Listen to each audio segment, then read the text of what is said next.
Alright, guys.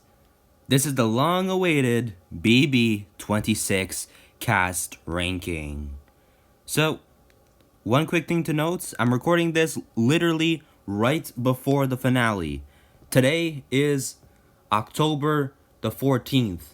So, yeah, I don't know who ends up winning or who ends up getting America's favorite player, but I know enough about this cast to where I can rank them on based on their games basically, and I don't need the finale because we're at the point where the final three, not only is it kind of predictable what's gonna happen, but also like they've gotten to the point where their games are done, and whoever wins doesn't really matter in the ranking because what really mattered was the game that they played beforehand. So whoever sits in the final two, their games are gonna be judged based off of what happened basically the entire 12 weeks that they've played the game. So, that being said, I'm going to be starting to rank all 16 of the cast members, starting with 16, so the lowest, and then number 1, which is the highest. So, I think one thing to note is likability isn't going to factor in much of my decisions.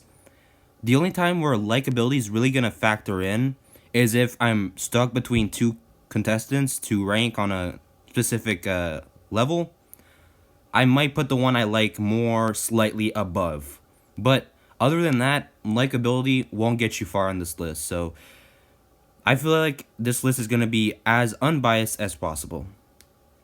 With that being said, we have a lot of contestants to talk about, so I'm going to try and make this quick. Let's move on to dead last 16th place.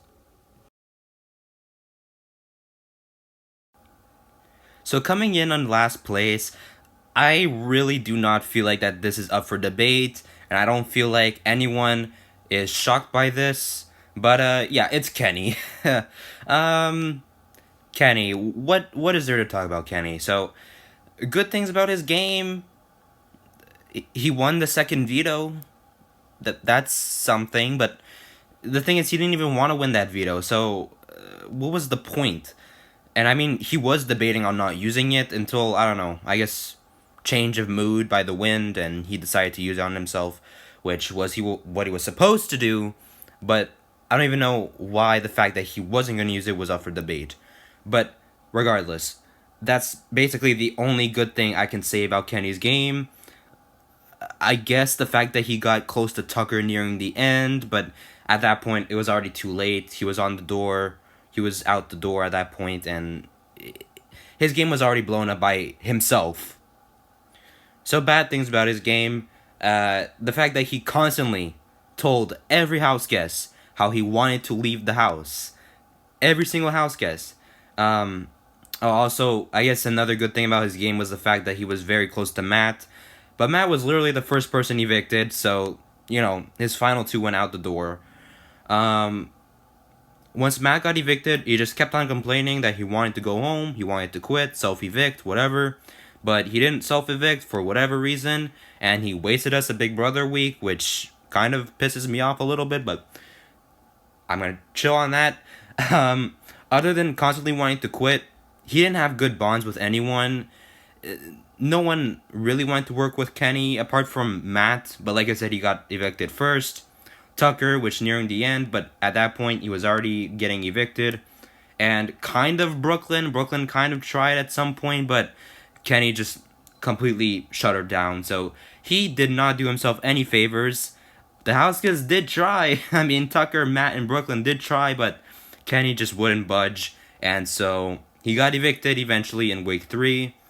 So, not many good things to say about Kenny.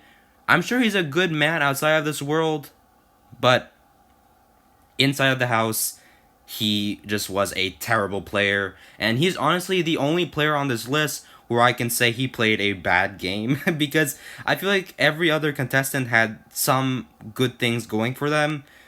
Kenny, on the other hand, did not. So, unfortunately, Kenny, I'm sure you're a great guy, but as a Big Brother player, you kind of were terrible at the game. Now, it's time to rank number 15.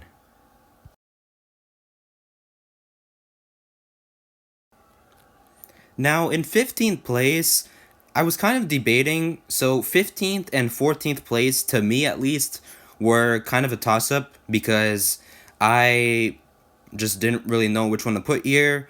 But I settled on Lisa being in 15th place. So Lisa, I guess good things about a game. She won the first veto, which helped take herself off the block. If she didn't win that first veto, I feel like she probably would have been the first person evicted because literally no one was really close to Lisa. Um, so yeah, that's it. She won the first veto. Um, Bad things about her game: the fact that, again, not a lot of house guests were close to her. I forgot which ones tried to work with her, but there was like one or two. Same thing with Kenny. There were like one or two house guests that tried to work with Lisa, but at that point it was kind of too late. And then the whole thing with Angela that kind of blew up Lisa's game. Angela was literally on Lisa's case the moment she entered the house, and it kept on going. But I mean, at the same time, everyone felt annoyed of her whole antics and stuff. The only thing that's different with Angela was the fact that she actually lashed out on Lisa, and because of that, Houseguests ended up voting her out instead of Angela. Again, I think the reason they did this is because they viewed Lisa as a bigger competition threat. But again, I actually don't understand why they wanted to get Lisa out over Angela. But for whatever reason it is, Lisa got evicted second, which, again, the only thing that I think she did better than Kenny in was that, I don't know, she didn't keep on complaining that she was in the house and she actually tried to play the game. So automatically she has to be better than Kenny. But if Kenny wasn't a house guest on this season, she definitely would have probably been the lowest house guest. But again, Kenny's here, so she gets 15th place. Go ahead, Lisa, celebrate. But again, same thing with Kenny. I'm sure Lisa is a great person outside of this house, but in the house, she just was terrible at the game, formed no close bonds, won the first veto. She was in a situation where she needed to win or she was evicted, which when you're in that situation on week 1, your game is terrible, and she just never had a comeback, never had a breakthrough, never had any major alliances. Other than winning that first veto, just didn't have a good game whatsoever. And her whole feud with Angela basically sunk her ship. That was the nail in the coffin, which I'm gonna give her props. It wasn't her fault, but still, the whole feud with Angela basically sunk her whole Big Brother ship. So this is why Lisa is gonna come in 15th place. Now it's time to move on to the person in 14th place. So coming in 14th place, this is where I'm going to be putting Matt. So Matt, first booth, 14th place, which honestly, Matt played a decent game. I'm going to say that. The only reason he got evicted first was the fact that Angela literally just sniped him out of the game. Angela won the first HOH. She had her eyes set on Crazy Eyes, and she nominated him with the veto as the renom, and Matt eventually got sent out the door. But the reason why Matt is above Lisa and Kenny is because he actually, like I said, had a decent game. He formed a very tight bond with Mackenzie in the short stay he was in the house, and they probably could have been a showmance if Matt actually stayed in the game, but, Matt went home, so that didn't work out. But he did have a close bond with Mackenzie, and he also had a pretty close bond with Kenny, but Kenny was the one sitting on the block next to him, so it didn't really help him when it came to the votes. Matt also was pretty close with Leah at the time, so, he had those close bonds. So he was, I wouldn't say he was well situated since he didn't have many major alliances. He just had close bonds. There's a difference between having an alliance and having a close bond with someone. An alliance is that you're actually working with them in the game. Having a close bond with someone, you may want to try and save them, but you're not necessarily on the same eye to eye in the same game level, if that makes sense. So he had a couple good bonds with people, which is why he got himself in 14th place. But again, I can't put the first boot any higher than this. His game got blown up by Angela. There's not much more I gotta say by this. Same thing as Lisa. Lisa and Matt both got cheated out of their games by Angela. But unlike Lisa, Matt did have a decent game when it came to week one. He did have a decent structure going forward. So yeah, that's why he's in 14th place. Not much to say about Matt since he got evicted first. But yeah, he's in 14th place because he had good bonds with a lot of the ladies and Kenny. So, which is more than what Kenny and Lisa can say for their resume. Now it's time to move on to 13th place.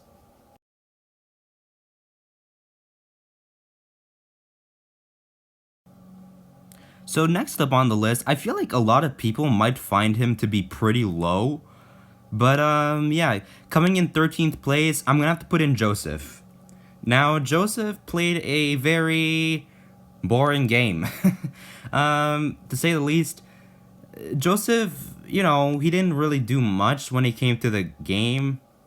He was mostly the one just riding on people's coattails. I mean, he was literally just riding on Tucker because when Tucker got evicted, he was the next one out the door. Literally, the reason why he was in the house was mostly because of Tucker, and the reason why the 6th Avenue Alliance formed, he was included in that. So, Joseph, he played a pretty bad game if I'm really looking at it in the grand scheme of things. He never won anything. He just coasted his way through almost the entire pre-jury. He almost got to the jury phase. I will give him props for that. But other than that, he didn't really do much. He didn't contribute much to the game talk. He just kind of was included in the alliances. He was never the one forming the alliances. The only thing I can kind of give him points for is the fact that he had a really good bond with Tucker. They had a final two for basically the entire time. I think they formed it on week one. So, and I'm pretty sure Joseph was the one who initiated that final two. So, I will give him props there. But Tucker got evicted pretty early on, and Joseph soon followed. So it didn't really help him. But it's still a point to his game. Other than that, he didn't really do much. He just kind of was there. Sometimes I even forgot Joseph was in the house. So when that happens, it's pretty bad. But something I will say though is unlike the previous 3 house guests that we ranked, I think Joseph was actually pretty entertaining on the feeds. Now this isn't like a point for his game, but just on his likability factor. I think Joseph was funny at sometimes on the feeds, and it gave him a little bit of a push above Matt, for example, but I can't put Joseph higher than that. He didn't do much. He just coasted and didn't win anything. So that's what it is. He's a coaster. Now it is time to move on to 12th place. Now, in a similar vein as Joseph, in 12th place we have Cam, and I know a lot of people might find him low as well, given that he's literally in the final 3, and he's in 12th place. Hear me out. Cam did nothing. His game was actually very, very similar to Joseph's. The only difference is that Joseph kind of coasted with the 6th Avenue Alliance, which kind of lost against the Pentagon Alliance. Cam was the coaster in the Pentagon Alliance, and the Pentagon Alliance, like I said, ended up winning in the end against the 2 sides at war, so automatically Cam has to have a better game. And Cam did win a veto, whereas Joseph literally won nothing. And we're at the point where Cam, he never got nominated. He got nominated like 3 times, I think, counting the final HOH. I mean, like I said, at this point, I'm recording this right before the finale, so I don't know who won the final HOH, but we know who won the first 2 parts, and Cam lost the first 2 parts. So he's automatically a nominee. So he was nominated 3 times. It is what it is. One good thing about Cam's game is that he was really close to Chelsea. He has a final 2 with Chelsea, and it got him very far in the game. And I guess still is far, because I don't know if he's going to get to the final 3 or 2. But I know damn well that he's not winning. I think that's one thing we can deduct from this, is that Cam is not winning the season. And honestly, I feel like, like I said about Joseph, he's just a coaster. Didn't do much. He didn't contribute to a lot of the game talk in the Pentagon. Even when the 5 members of the Pentagon were still in the alliance and still not evicted, he didn't contribute to a lot of the game talk, if any. He was just, there most of the time. He was invited to the alliance because people liked Cam as a person, which, again, I'm pretty sure Cam is a very, very good person outside of the house. But when it comes to ranking his game on a tier list or on a ranking like this, he did not play the game at all. Like, minus the Pentagon and minus his bond with Chelsea, he didn't really have any tight bonds with anyone. I mean, I guess Mackenzie nearing the end since they had a final 3. But, like I said, other than that, he didn't really have any alliances or bonds with anyone. So, yeah, Coaster's got to come pretty low down the list. And this is why Cam, I'm going to have to put in 12th place. Now it's time to move on to 11th place. And oh boy, I know this one's going to drop some controversy.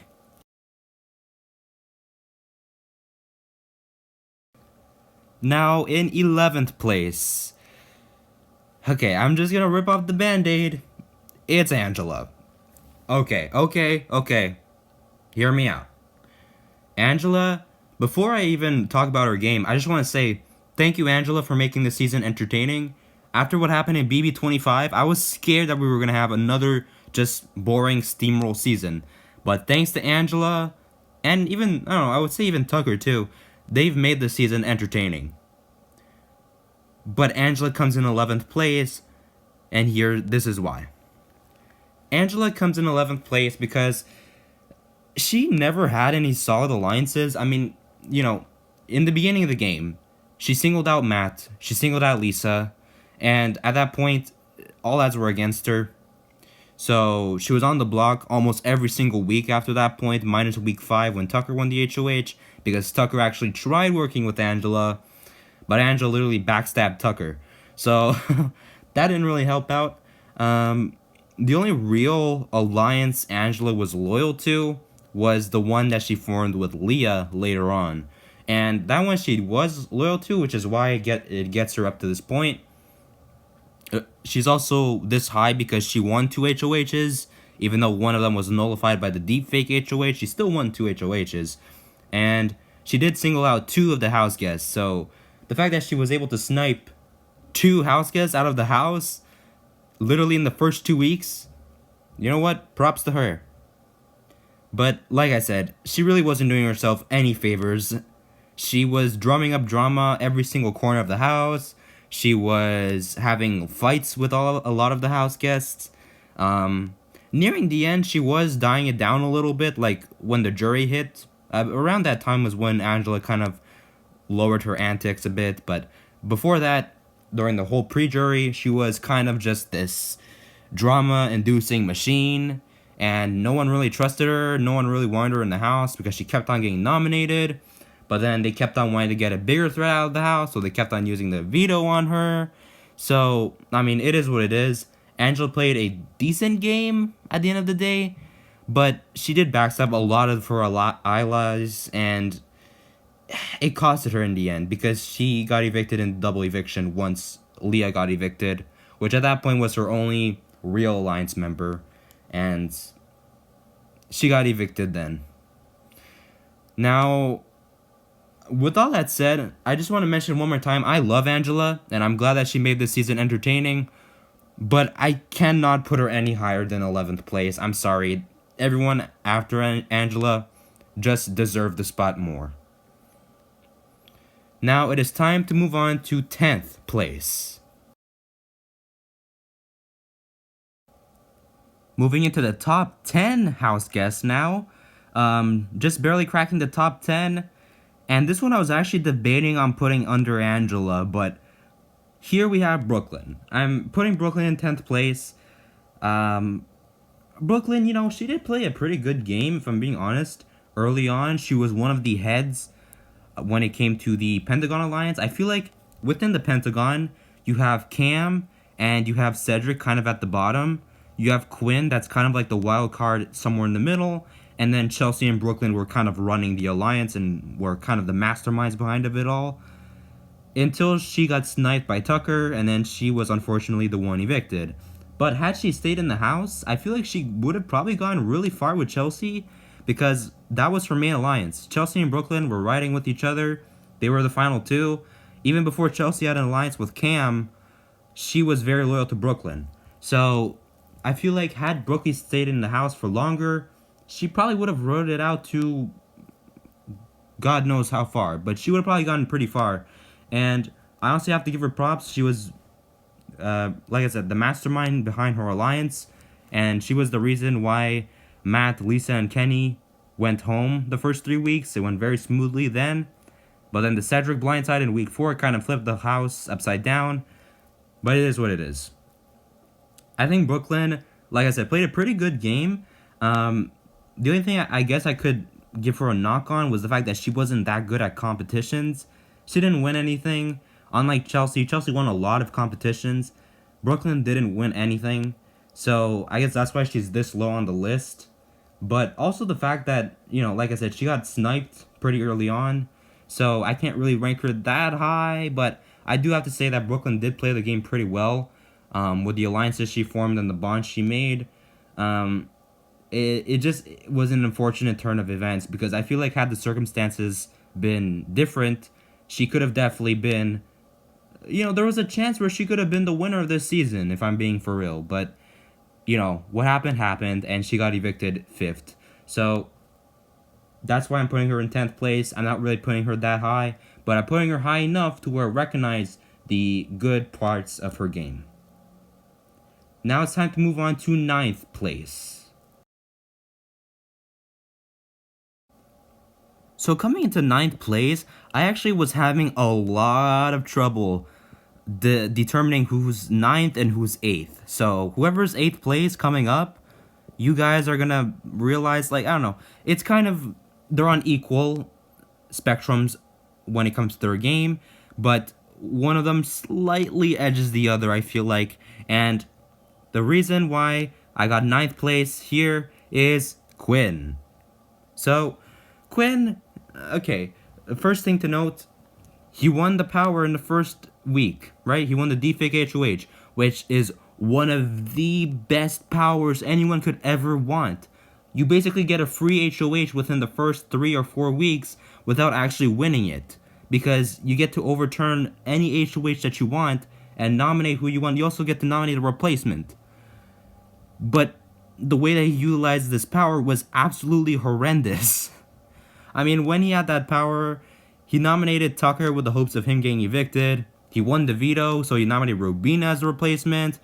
But Mackenzie won the AI arena, and then it was Robina and Cedric at the end. And then Cedric was the one that ended up getting evicted, because without Quinn's knowledge, the house was secretly conspiring to go against the Pentagon Alliance, and they chipped away Cedric at that point. So it is what it is. But yeah, that's a knock to Quinn's game. But I don't know. Quinn had a good game in the sense that I feel like Quinn had a lot of bonds, but the issue was after the parts were in week 3, basically when Tucker called him out in front of the entire house about having the power, no one trusted him. No one trusted Quinn. The reason why he outlasted Tucker was because his alliance was still a thing, right? I mean, Chelsea and Cam were still in the house with Quinn, and they helped him stay in the house for longer. But Quinn eventually got evicted as the first juror, so he didn't last that long. But it is what it is. Yeah, Quinn just played the game very, very recklessly. I feel like if he was set up to probably win the game as well. I could say that for anyone else at this point. I feel like Quinn was set up to win this game. However, the way that he basically snaked a lot of his allies, and by telling very few people about his power, it kind of relayed the entire house. Like, the fact that he had the power, I feel like he either would tell everyone or you tell no one. You can't tell one person, because then it's going to circulate, and eventually everyone's going to know, and it's not going to come from him, so then they're going to end up not trusting him. it's a big mess. Quinn's game is basically a mess if you were to sum it up.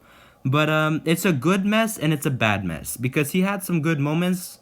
Like nearing the end, he had a little showmatch with Leah, and she did reciprocate the feelings. But I don't know, it didn't help him in the end because he got evicted in ninth place, and here he is on ninth place on the list, which is kind of ironic, but I didn't even do that on purpose.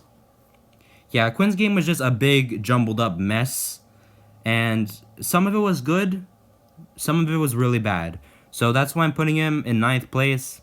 I hope you guys don't mind putting him here. Now it is time to move on to eighth place.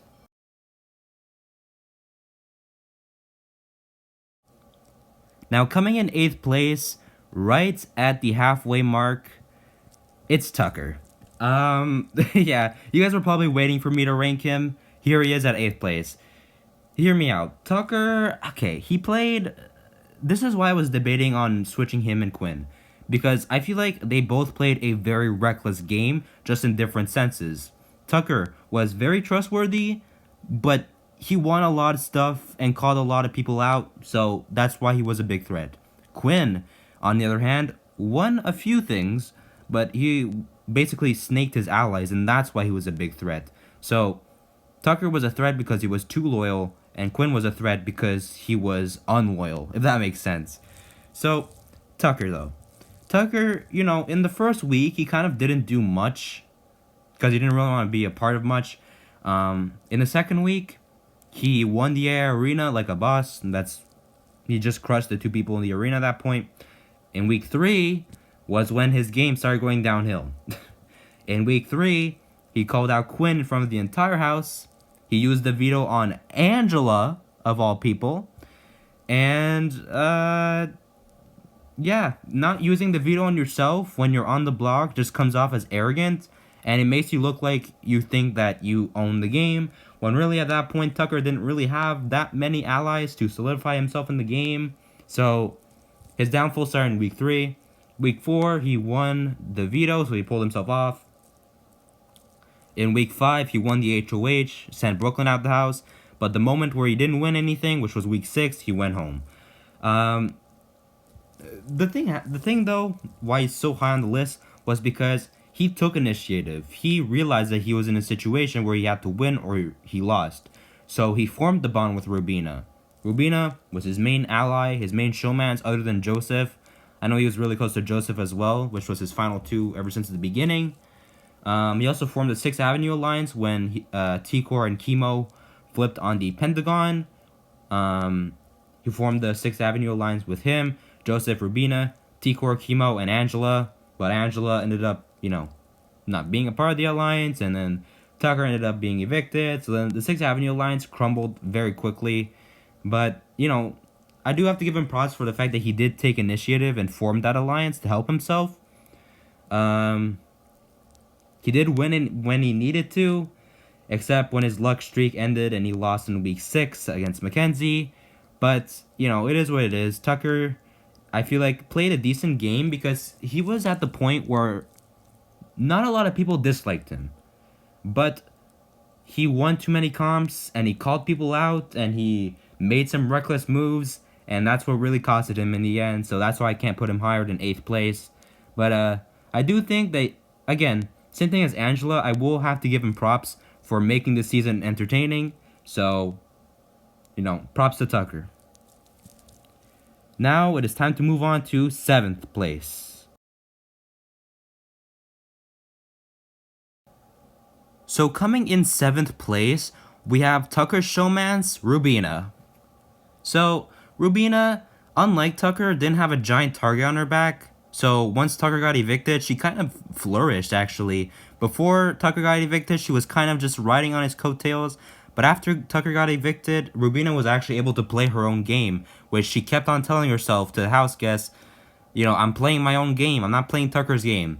And while Tucker was in the house, I was kind of like, But when Tucker got evicted, she actually did, kick it into overdrive and did play her own game. She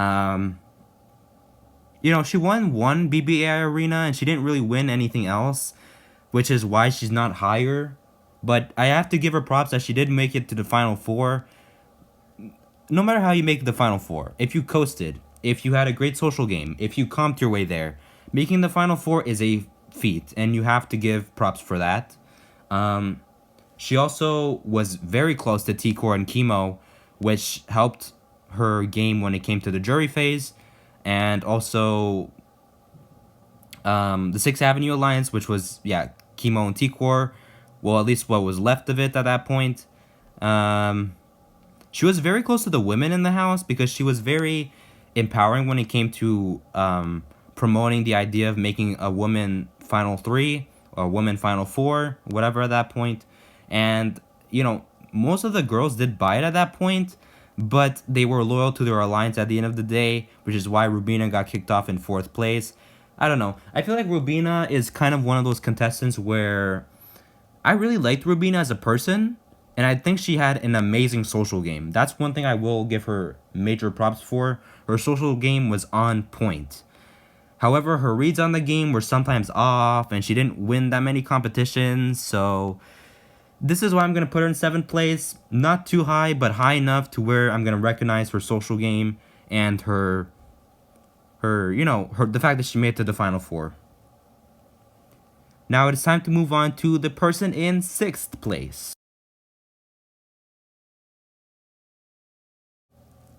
Coming in 6th place, now my opinions on this person could change depending on the outcome of this finale, but I'm going to safely assume and I'm going to safely place Mackenzie in 6th place. Now, to some people, this might be a little bit low for Mackenzie, given that she's in the final 3 and most likely in the final 2. I'm not going to bite my tongue on that, but I'm going to say she's probably in the final 2.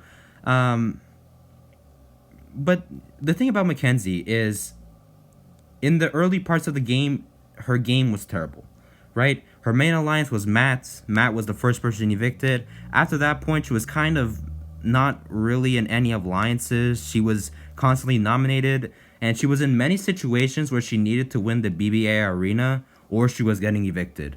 So, because of that, that's why I gotta knock her game a little bit. But I gotta say, she made probably the best comeback out of anyone in this season. She went from being at the bottom of the house to being at the very top with Chelsea.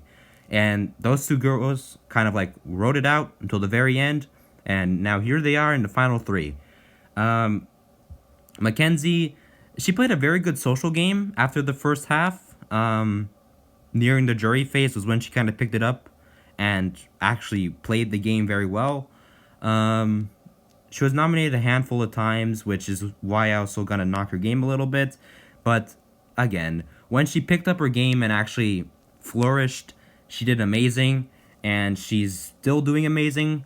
The issue is I feel like she's a comp beast. That's the thing. Like, if Mackenzie didn't win as many comps as she did, I feel like she would have easily been nominated. Leah probably would have nominated Mackenzie. Rubina would have nominated Mackenzie. Cam would have nominated Mackenzie.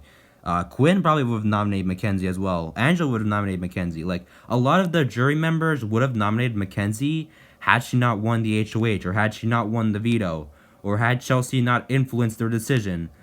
So, I mean, it is what it is, but I think Mackenzie did play a very solid game, and that's why she's in 6th place. I just don't think she played, an excellent game, if that makes sense. But, I'm going to give her props. She did play a very great game, and did make the best comeback of any house guest this season.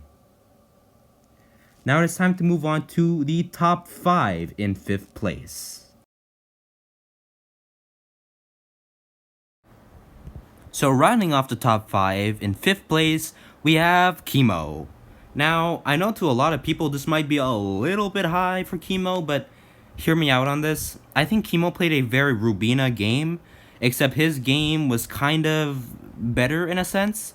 So, Chemo, unlike Rubina, won a veto, and he did win the first ever BBAI arena. Chemo was very close to T-Core. Chemo was T-Core's ride or die. Chemo was T-Core's number 1.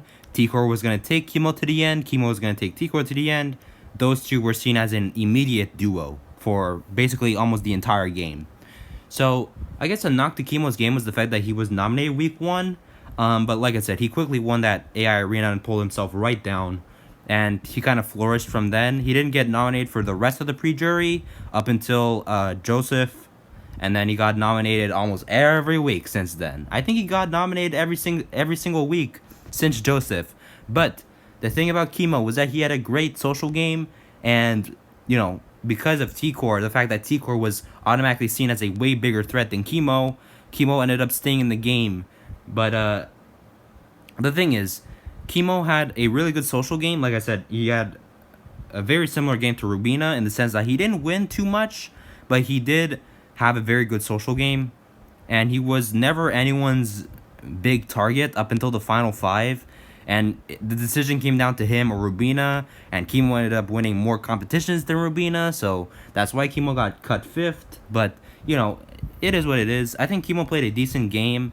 Not much to comment on since a lot of the decision making when it came to the strategic element was T-Core's ideas. But Chemo was definitely, I don't know, he was a coaster in some sense, but his social game did help carry him throughout the majority of the game. Now it's time to rank the person in fourth place, and this might be a surprise to a lot of people. So coming into fourth place, we have a pre-juror actually, and we have Cedric, young Cedric, whatever you want to call him. He's in fourth place. Oh boy. Okay, I know that a lot of people are gonna disagree with this one, but hear me out. I think Cedric would have easily won this game had the blind side never happened. Cedric was in a position where he won the competitions he needed to win. He wanted to have a smooth HOH, and he was gonna have a smooth HOH had Tucker not decided to flip on his HOH. If all that didn't happen, I could see Cedric making very far into the game and possibly even winning the whole thing, because Cedric had a lot of good bonds. He had the Pentagon, he had the Collective, he had good bonds with people that weren't in his alliance, so he was never really anyone's target. And even when the blindside happened against him, everyone had tear-filled eyes for a reason, because they all liked Cedric. They all didn't want him to go, but they know their games were doomed if they kept him in the game. And I feel like all those points are already good points for Cedric. The fact that he went from not even being able to compete or vote in the first week to being really well situated in the next 2 weeks was amazing. He went from the ground up, quite literally, and basically resituated himself into the house, which was great and was a very good comeback. Not as good as Mackenzie's, but was a very good comeback. There's not much more I can say since he got kicked off pretty early, but like I said, I think Cedric deserves this fourth spot because of the fact that he played this game really well for someone who is 21 years old, which is literally the youngest age that someone can enter the house. Now it is time to move on to the top 3 house guests, which ironically are all women. So, you know what? The women this season did a great job, so this is the reason why.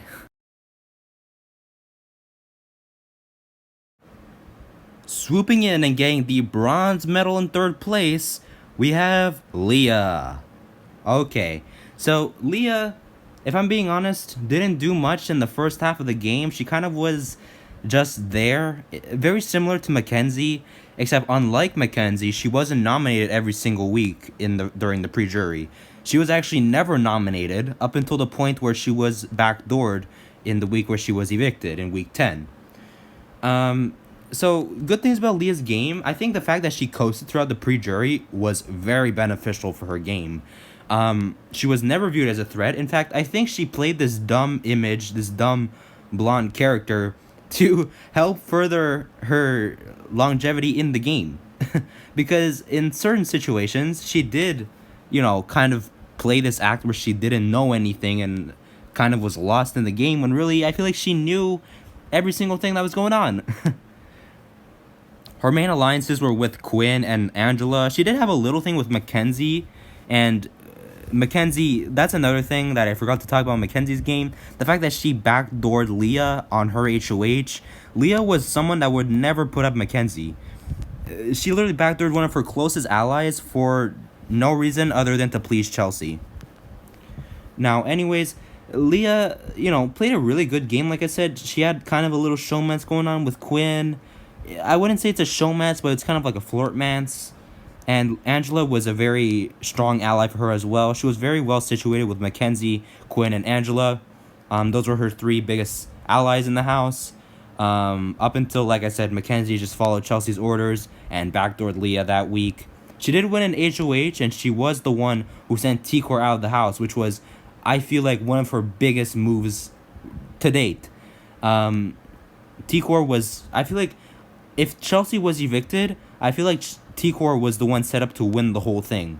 So the fact that Leah was the one who backdoored T-Core was honestly a big boost to her game. And to be honest, I was one of those people who kind of wasn't the biggest fan of Leah up until the jury phase, when she actually took initiative and backdoored one of the biggest threat in the house on her HOH. I was like, okay, you do you, girl. Good job. So this is why I feel like Leah got third place. I think she played a very good social game. I feel like she did really good on the one HOH that she had. That the fact that she backdoored one of the biggest targets in the house at the time. And the fact that she coasted throughout most of the pre-jury was honestly very beneficial. And I know Joseph and Cam coasted throughout their entire games. But the difference is that Leah actually turned it up at the end and played the game nearing the time where she needed to play the game. Joseph and Cam just coasted the entire time. Leah only coasted to a small portion, to where she was she only coasted in the parts where she needed to, and then she turned it up and won when she needed to, until she was unfortunately backstabbed by one of her closest allies in the end. So, it is time we move on to our top two house guests left.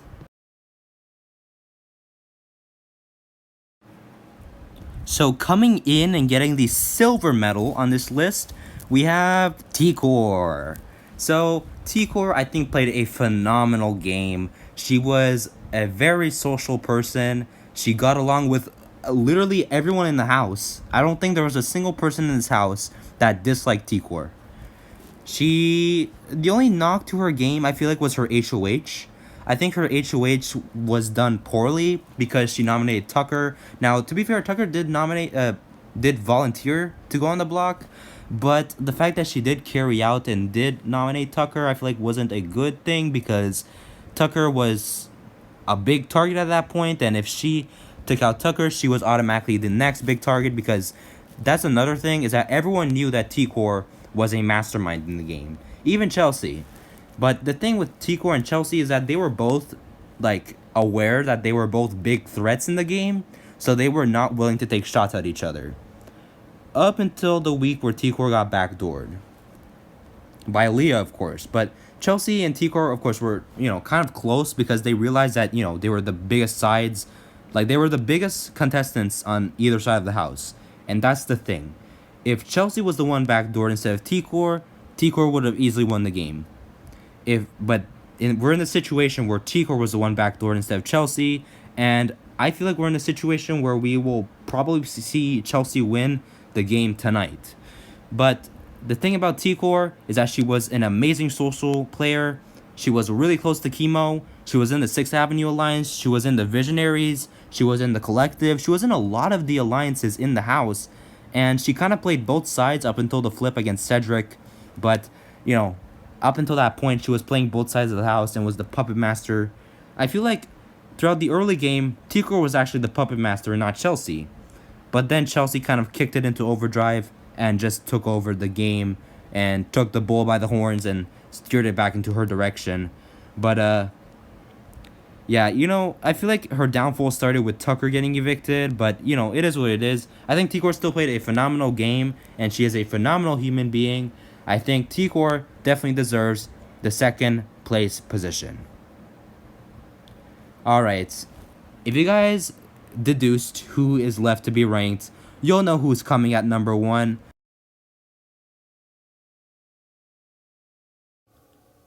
All right. Okay. So, number one, this is pretty obvious. I'm putting Chelsea in as the number one pick.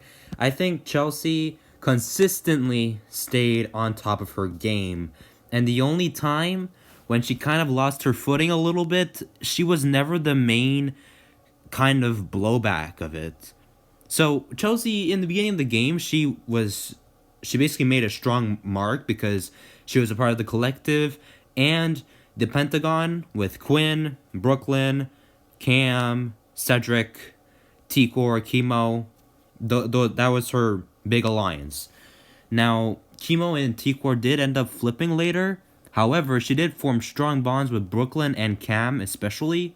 And even when Tucker got a hold of the HOH key and nominated her on the block, she was never the main target. It was always Brooklyn over Chelsea. Now, Tucker wanted Chelsea to go in the event that Brooklyn won that BBAI arena.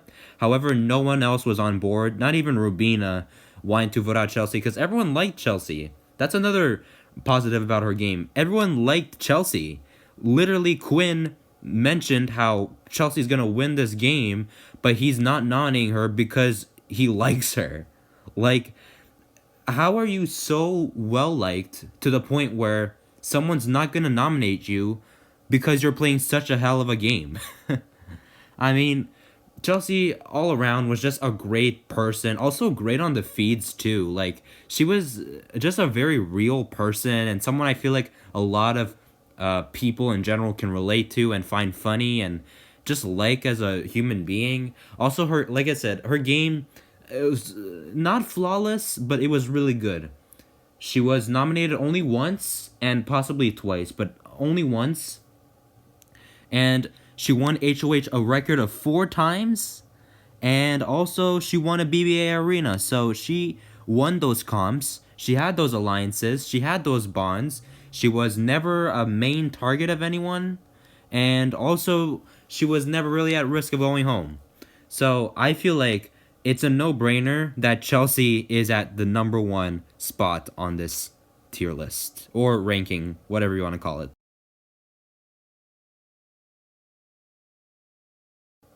And there you have it. That concludes my power ranking when it comes to the BB26 cast.